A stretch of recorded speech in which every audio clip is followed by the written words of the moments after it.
আর তোমাদের সবাইকে সানা smile education সেন্টারে স্বাগত জানিয়ে আজকের পর্বটি শুরু করছি। আজকে তোমাদের জন্য নিয়ে চলে এসেছি তোমরা যারা সপ্তম শ্রেণীর দ্বিতীয় পর্যায়ক্রমিক মূল্যায়ন পরীক্ষা দেবে তোমাদের জন্য রায় ও মার্টিন প্রশ্ন বিচিত্রা থেকে আজকে সমাধান করে দেখাবো ইতিহাস বিষয়ে মডেল নম্বর 8 অর্থাৎ 8 নম্বর স্কুলের যে সমস্ত ছোট ও বড় প্রশ্নগুলি আছে সমস্ত প্রশ্নের উত্তর তোমাদের সমাধান করে দেখাবো। আগের ভিডিওতে তোমাদের আমরা ইতিহাসের 1 থেকে সপ্তম মডেলসের সমাধান করে দেখানো আছে। এছাড়াও তোমাদের ভূগোল বিষয় ও পরিবেশ বিষয়েও প্রশ্ন বিচিত্রা থেকে সমাধান করে দেখানো আছে। এছাড়াও তোমাদের ইতিহাস বিষয়ে, ভূগোল বিষয় ও পরিবেশ বিষয়ে সাজেশন দেওয়া আছে, সেগুলো তোমরা অবশ্যই ফলো করো, যা তোমরা খুবই উপকৃত পাবে। চলো দেরি না করে মূল বিষয়ে যাওয়া যাক। প্রথমে কি আছে, সঠিক উত্তরটি বেছে নিয়ে লেখো। এক দাগে কি আছে দেখো, মোহাম্মদ ঘুরি মারা যান, এটা উত্তর হবে 1206 খ্রিস্টাব্দে, অপশান বি। পরবর্তী দেখো, আলাউদ্দিন হাসান বাহমান শাহের প্রকৃত নাম, সঠিক উত্তর হবে অপশান সি, হাসান গঙ্গু। পরবর্তী দেখো, রাজপুতদের গুরুত্বপূর্ণ দুর্গ ছিল, সঠিক উত্তর হবে অপশান বি, চিতোর দুর্গ। পরবর্তী প্রশ্ন দেখো কি আছে, মোগল আমলে ভারতে আমদানি হতো ঘোড়া, অপশান এ। চলো এরপরে সত্য মিথ্যাগুলো আমরা একটু দেখব। কি আছে দেখো, প্রথমে এক দাগে, আলাউদ্দিন খলজির প্রধান সেনাপতি মালিক কাফুর দক্ষিণ ভারতে অভিযানের নেতৃত্ব দিয়েছিলেন। এই প্রশ্নের উত্তরটা সত্য, তাই পাশে লিখে দিলাম। পরবর্তী দেখো 2 দাগের, হুমায়ুন 3 বার শেরশাহের কাছে পরাজিত হয়েছিলেন, এটা মিথ্যা, এটা মিথ্যা, সঠিক উত্তর হবে 2 বার, আবার 2 বার। পরবর্তী দেখো 3 দাগের, 1556 খ্রিস্টাব্দে পানিপথের প্রথম যুদ্ধে আকবর আফগানদের পরাজিত করেন, এটা মিথ্যা। সঠিক উত্তরটা দেখো পাশে তোমাদের লিখে দিচ্ছি, এটা হচ্ছে পানিপথের দ্বিতীয় যুদ্ধে, পানিপথের দ্বিতীয়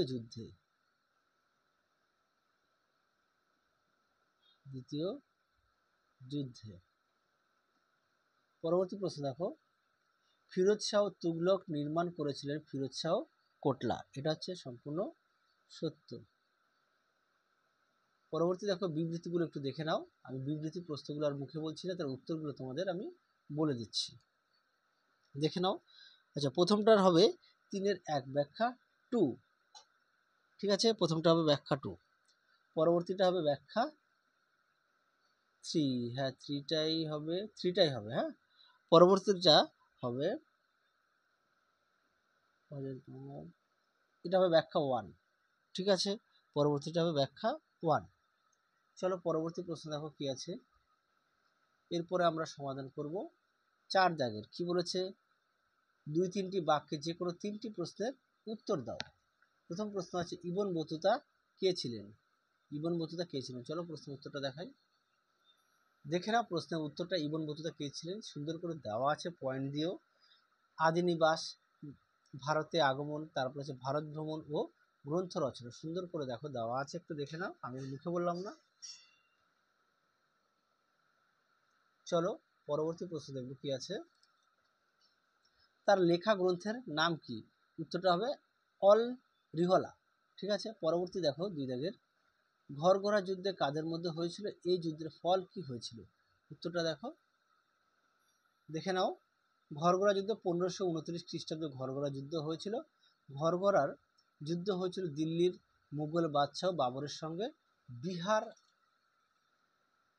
ও বাংলার আফগান শক্তি জোটে ছিলেন সুলতান ইব্রাহিম লোদির ভাই মাহমুদ লোদি, বিহারের শের খান এবং বাংলার শাসক নসরত শাহ। ঘরগড়া যুদ্ধের ফল কি হয়েছিল? বাবরের জয়লাভ হয়েছিল। ঘরগড়া যুদ্ধে বাবর জয়লাভ করেন। তারপরে পয়েন্ট দেখো, মুঘল সাম্রাজ্যের বিস্তৃত, বাবর প্রতিষ্ঠিত মুঘল সাম্রাজ্য কাবুল থেকে ঘরগড়া পর্যন্ত বিস্তৃত হয়। উত্তরটা তাহলে এই পর্যন্ত লিখবে। পেজ নাম্বারটা দেখে নাও, 119 পেজ।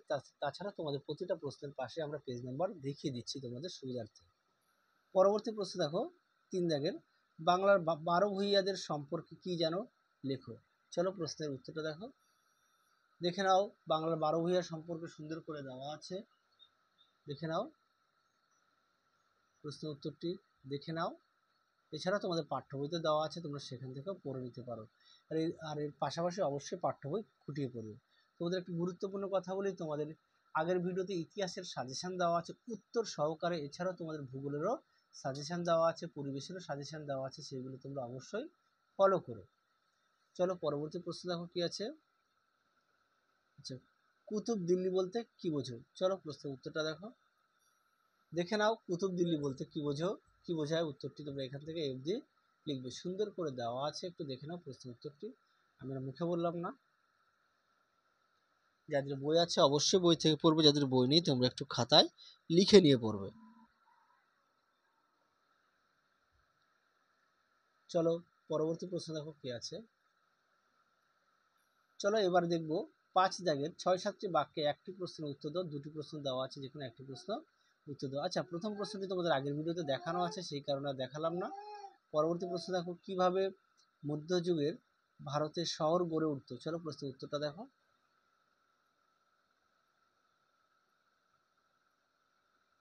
দেখে নাও প্রশ্নের উত্তরটি সুন্দর করে দেওয়া আছে, সুন্দর করে পয়েন্ট দেওয়া আছে। প্রথমে আছে 1 নম্বর অর্থনৈতিক কারণ, 2 নম্বর আছে রাজনৈতিক ও প্রশাসনিক কারণ, হ্যাঁ। তারপরে দেখো 3 নম্বর আছে ধর্মীয় কারণ, দেখে নাও। উত্তর বাকি আরেকটু অংশ আছে, দেখে নাও।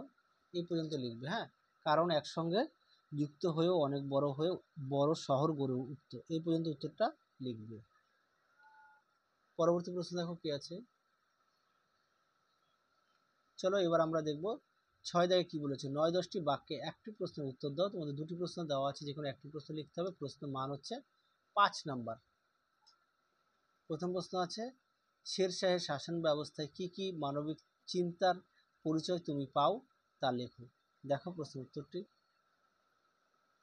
দেখে নাও প্রশ্নের উত্তরটি সুন্দর করে দেওয়া আছে, দেখে নাও। আমি একটু স্লোলি তোমাদের দেখাচ্ছি। যাদের বই আছে অবশ্যই বই থেকে পড়বে, যাদের বই নেই তোমরা একটু খাতায় লিখে নিয়ে পড়বে। প্রতিটা প্রশ্নের পাশেই তোমাদের পেজ নাম্বার দেওয়া আছে তোমাদের সুবিধার্থে, দেখে নাও। তোমাদের আগের ভিডিওতে সাজেশন দেওয়া আছে, সেগুলো অবশ্যই তোমরা ফলো করো।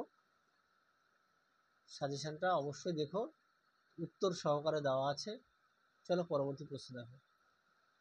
পরবর্তী প্রশ্ন দেখো 2 দাগের, মোগল আমলে ভারতের বাণিজ্যের প্রসারের কারণ সম্পর্কে লেখো। এটা হচ্ছে মানে ভেঙে ভেঙে দেওয়া আছে দুটি প্রশ্ন, 3+2 = 5। দেখে নাও আগে এই প্রশ্নের উত্তরটি, দেখে নাও প্রশ্নের উত্তরটি সুন্দর করে দেওয়া আছে, দেখে নাও।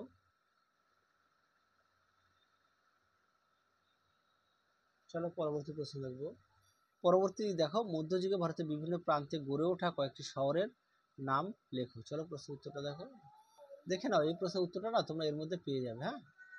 দেখে নাও দক্ষিণ ভারতে, উত্তর ভারতে, পশ্চিম ভারতে, পূর্ব ভারতে কোন কোন শহরগুলো আছে। তাহলে চলো তোমাদের 8 নম্বর মডেল স্কুলে যে সমস্ত ছোট ও বড় প্রশ্নগুলো আছে সমস্ত প্রশ্নের উত্তর দেখিয়ে দিয়েছি। আজকের মতো এখানে সমাপ্ত করছি, আবার দেখা হবে খুব শীঘ্রই তোমাদের পরবর্তী ভিডিওতে। তোমরা সবাই সুস্থ থেকো, ভালো থেকো, টাটা।